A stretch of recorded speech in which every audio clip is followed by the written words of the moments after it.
You haven't eaten in 2 days, you're shaking, and the only food in sight is raw. No fire to cook it, no knife to cut it, just your bare hands and your teeth. So what do? This wasn't a survival show. This was a normal afternoon for your ancestors, every single one of them. For over 1 million years, nobody on Earth cooked a single meal. And yet, on nothing but raw food, those people grew the exact brain you're using right now to watch this. The first cooking tool ever invented? It wasn't fire, it was a rock. And what they did with it reshaped the human face. Your face. But before we get to the rock, you need to see what was actually on the menu. Because item number 3 is going to gross you out, and then make total sense. Let's start with the boring stuff. The food that kept everyone alive on a slow day. Plants. Fruit, when they were lucky enough to find it. Leaves, seeds, nuts you had to crack open with a stone. But the real prize was hiding underground. Roots and tubers.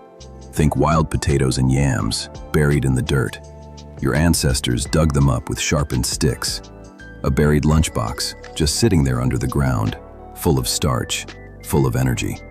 But here's the problem nobody tells you. Raw, those roots are brutal, tough, stringy, almost rubbery. Eating one raw is like chewing on a garden hose. You'd burn half the energy inside it just trying to break it down with your teeth. So plants kept them alive. Barely.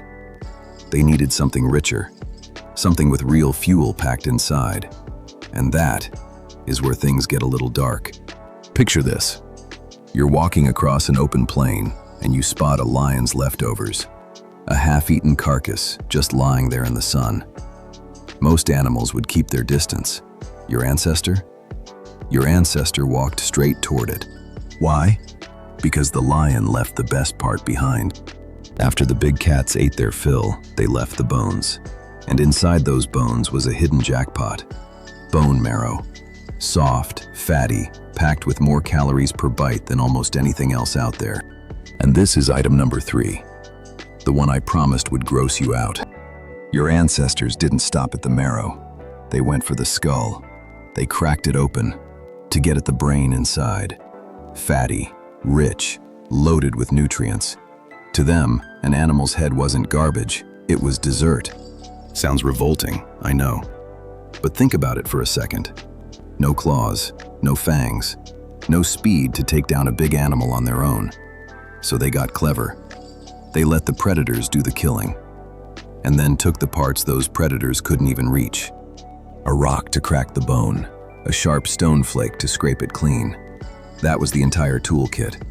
And it may have worked so well, it actually helped grow the human brain itself. Hold on to that thought, because we are coming right back to it. And real quick, if this is already changing how you picture cavemen, do me a tiny favor and tap that like button. It genuinely helps this video reach more curious people like you. Okay, back to it. So now you've got marrow, you've got brains, you've got roots. But what about actual meat?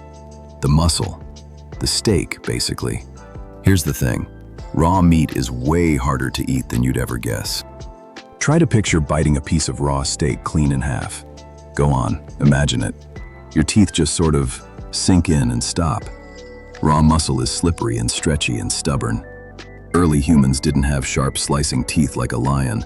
They had flat little chewing teeth, a lot like yours. So they'd sit there and chew, and chew, and chew some more. One raw chunk of meat could take 50 hard chews before you could even swallow it.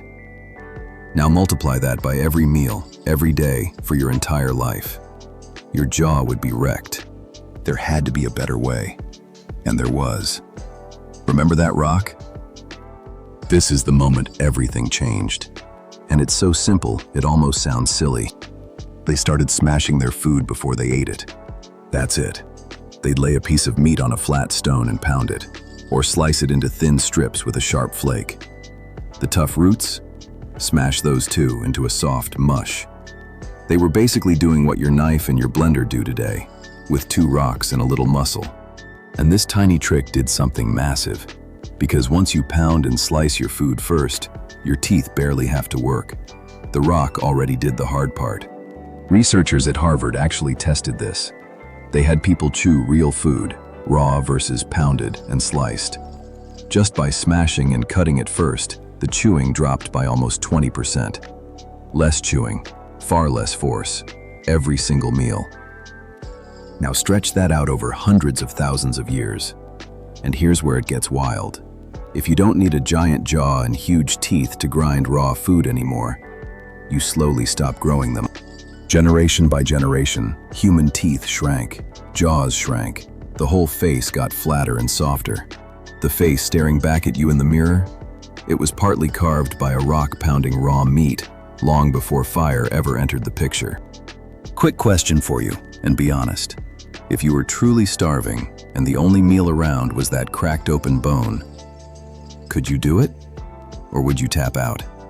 Tell me down below, I actually want to know. Okay, we've covered roots, marrow, brains, and pounded meat. But there's a whole strange corner of the menu we haven't touched yet. The snacks.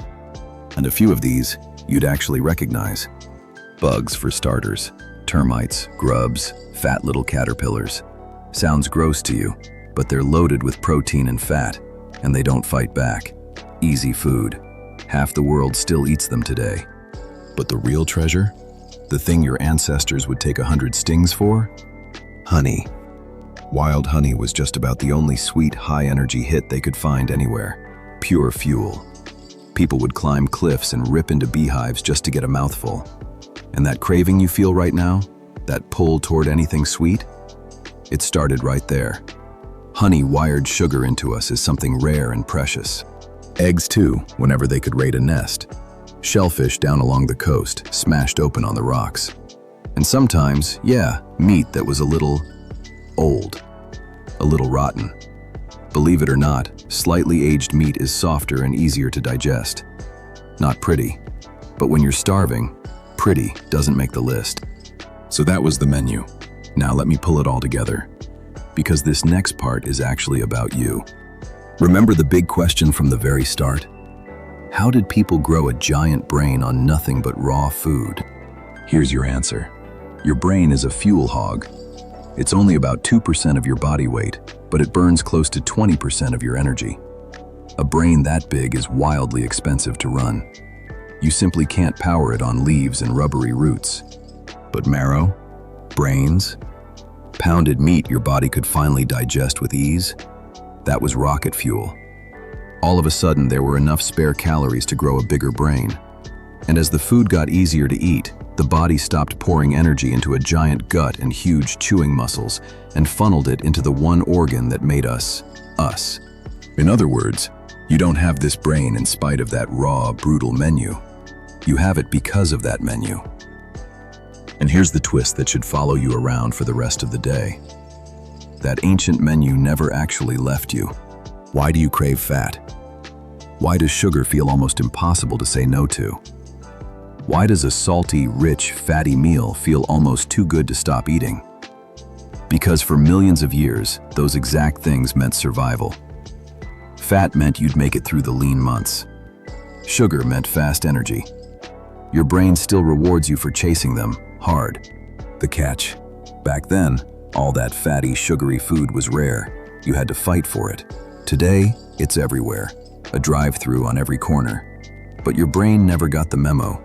It's still running ancient software that whispers, eat all the fat and sugar you can find. You might not get more for weeks. So you're not weak for craving junk food. You're just running a 100,000-year-old program in a world it was never built for. So think back to where we started.